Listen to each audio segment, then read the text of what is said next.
بسم اللہ الرحمن الرحیم الحمد للہ رب العالمین والصلاة والسلام علی سید الانبیاء والمرسلین سیدنا و نبینا و مولانا محمد وعلی آلہ وصحبہ اجمعین اما بعد فعن عمر بن الخطاب رضی اللہ تعالی عنہ قال قال رسول اللہ صلی اللہ علیہ وسلم انما الاعمال بالنیات وإنما لكل امرئ ما نوى ومن كانت هجرته إلى الله ورسوله فهجرته إلى الله ورسوله ومن كانت هجرته إلى الدنيا يصيبها أو إلى امرأة ينكحها فهجرته إلى ما هاجر إليه أو كما قال رسول الله صلى الله عليه وسلم۔ میرے محترم بھائیو، دوستو، عزیزو، میں نے ابھی آپ کے سامنے ایک روایت پڑھی ہے، رسول اللہ صلی اللہ علیہ وسلم کا ایک ارشاد سنایا ہے جس کے راوی حضرت عمر بن الخطاب رضی اللہ تعالیٰ عنہ ہے۔ ذخیرہ احادیث میں اس روایت کی بڑی اہمیت ہے۔ بہت سے محدثین نے نبی کریم صلی اللہ علیہ وسلم کی تمام احادیث میں سے چند روایات کا انتخاب کر کے یہ فرمایا ہے کہ اگر کوئی شخص ان چند روایات کے تقاضوں پر پورے طور سے عمل کر لے تو پورے دین پر عمل ہو جائے گا۔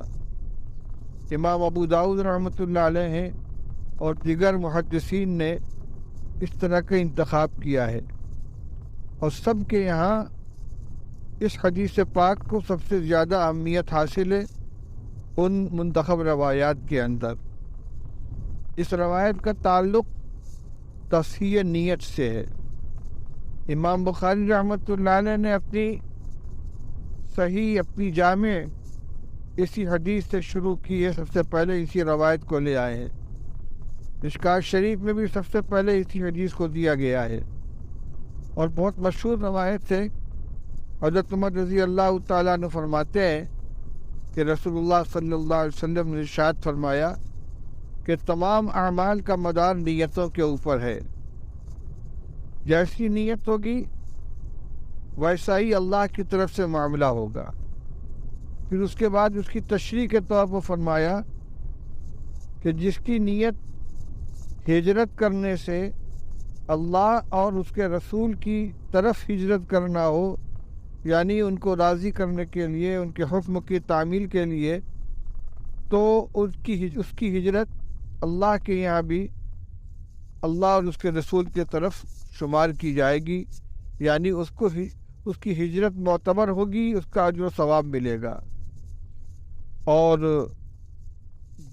جس کی نیت ہجرت کرنے سے کسی عورت سے نکاح کرنا ہو یا کسی اور دنیا کی چیز کو حاصل کرنے کی نیت سے ہجرت کی ہو تو اس کی ہجرت اسی چیز کی طرف مانی جائے گی۔ اب دیکھیے، ہجرت کے معنی ہے اپنے وطن کو چھوڑ کر دوسری جگہ چلے جانا۔ ظاہری شکل کے اعتبار سے جو بھی شخص وطن چھوڑ کر جائے گا، چاہے اس کی نیت کچھ ہو، وہ ہجرت کہلائے گی۔ لیکن ہجرت بہت بڑا نیک عمل ہے۔ مکہ فتح ہونے سے پہلے کسی شخص کا اسلام بھی اس وقت تک معتبر نہیں ہوتا تھا جب تک کہ وہ ہجرت کر کے مدینہ طیبہ نہ آ جائے۔ مکہ فتح ہو جانے کے بعد ہجرت کی شرط ختم کر دی گئی، لیکن یہ بہت بڑا عمل ہے۔ اس عمل کا اللہ کے یہاں جو مقام و مرتبہ ہے اور جو اجر و ثواب ہے، وہ اس پر موقوف ہے کہ خالص اللہ کی رضا کے لیے ہجرت کی گئی ہو۔ لیکن یہ اتنا اعلیٰ درجے کا عمل جب دنیا کے مقصد کے لیے ہوگا تو سب ضائع ہو جائے گا۔ اسی طریقے سے جتنے بھی اعمال ہیں، صدقہ خیرات ہے، اگر کفارہ ذنوب کے لیے، اللہ کی رضا کے لیے، خوشنودی حاصل کرنے کے لیے صدقہ کرتا ہے، بہت بڑا عمل ہے۔ لیکن اگر اپنی سخاوت کا اظہار کرنے کے لیے، لوگوں کی تعریف حاصل کرنے کے لیے خرچ کرتا ہے تو اس کی کوئی قدر و قیمت نہیں ہے۔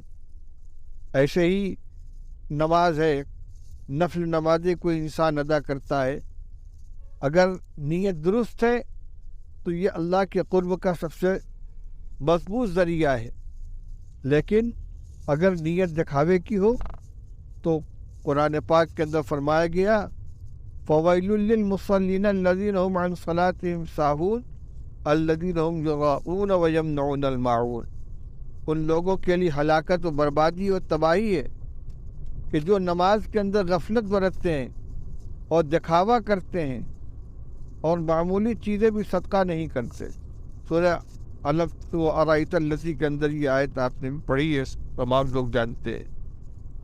میں عرض یہ کرنا چاہتا ہوں کہ جو لوگ سلوک کی راہ میں کوئی عمل کرتے ہیں، تسبیح ہے، تلاوت ہے، ذکر ہے، تہجد ہے، اشراق ہے، چاشت ہے، سب سے پہلے اپنی نیت کو درست کرنا ضروری ہے کہ یہ مقصد نہیں ہونا چاہیے کہ لوگ مجھ کو بزرگ سمجھیں گے اور مجھے دنیا کے اعتبار سے لوگوں کے نگاہوں میں عزت حاصل ہوگی۔ اگر یہ مقصد ہو تو سب بیکار ہے۔ بہت مشہور واقعہ ہے، شاید میں نے پہلے بیان بھی کیا ہو۔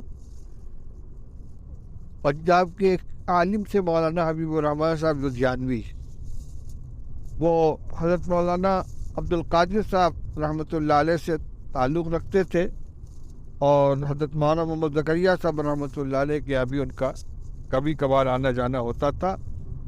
اور رائے پور جاتے ہوئے راستے میں سہارنپور پڑتا ہے تو حضرت شاہ عبد القادر صاحب کا محمد زکریہ صاحب کے ساتھ بہت زیادہ محبت کا تعلق تھا، اس لیے جب ان کے پاس کوئی سہارنپور سے ہو کر گزرتا اور ان کے پاس پہنچتا تو شیخ کی خیریت پوچھتے تھے۔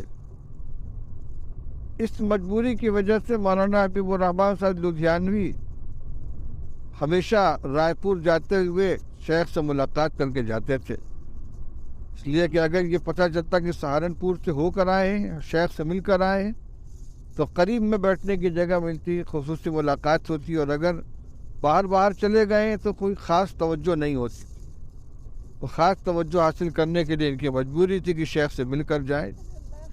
چنانچہ ایک مرتبہ یہ رائے پور جاتے ہوئے سہارنپور پہنچے اور حضرت شیخ رحمۃ اللہ علیہ کے جو مطالعہ کا کمرہ تھا کچے گھر میں بالائی منزل پر، وہاں اچانک پہنچ گئے اور شیخ کو اس وقت میں کسی کا آنا گوارا نہیں تھا کہ کہیں کوئی آ کر بیٹھ نہ جائے۔ جلدی سے وہ کمرے کے باہر نکل کر دروازے پر آ کر کھڑے ہو گئے۔ انہوں نے کہا السلام علیکم، رائے پور جا رہا ہوں، ایک سوال چھوڑ کے جاتا ہوں، اس کا جواب تیار رکھیے گا، واپسی پر آپ سے مل لوں گا۔ اور اس کے بعد کا وہ سوال یہ ہے کہ تصوف کیا بلا ہے؟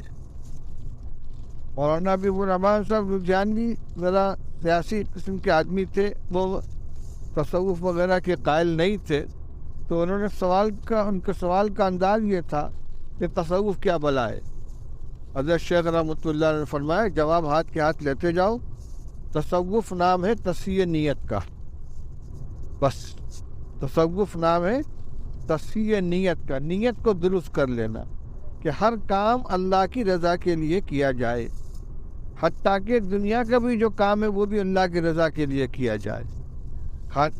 کمائی کرنا، محنت کرنا، کھیتی باڑی کرنا، ملازمت کرنا، بیوی بچوں کے حقوق ادا کرنا، حتیٰ کہ اپنی اہلیہ کا حق ادا کرنا، وہ بھی اللہ کا حقوق پورا کرنے کے لیے ہو، اللہ کو راضی کرنے کے لیے ہو۔ یہی ہے اصل میں تصوف کا حاصل۔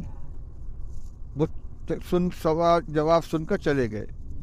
رائے پور سے فارغ ہو کر جب آئے، شیخ سے ملاقات کی، کہنے لگے مولانا جب میں لدھیانہ سے چلا تھا تو میں نے اپنے ذہن میں سوال جواب کا ایک لمبا سلسلہ قائم بنا رکھا تھا مناظرے کے طور پر، کہ میں آپ سے پوچھوں گا تصوف کی کیا چیز ہے، آپ جواب دیں گے تو میں یہ اشکال کروں گا، آپ یہ کہیں گے تو یہ اشکال کروں گا، لیکن آپ نے تو ایسی بات کہہ دی کہ مجھے کچھ سمجھ ہی نہیں آیا کہ میں کیا کہوں۔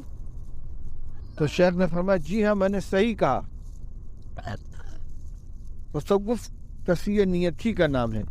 اس کی ابتدا جو ہے وہ انما الاعمال بالنیات سے ہوتی ہے، اور اس کی انتہا ان تعبد اللہ کانک تراہ فإن لم تکن تراہ فإنہ یراک۔ بس اس سے معلوم ہوا کہ نیت کو درست کرنا سب سے پہلے ضروری ہے۔ اللہ تعالیٰ نے اس کی توفیق عطا فرمائے۔ اس وقت اتنے ہی پہ بس کرتا ہوں، اللہ تعالیٰ توفیق عطا فرمائے۔ السلام علیکم ورحمۃ اللہ۔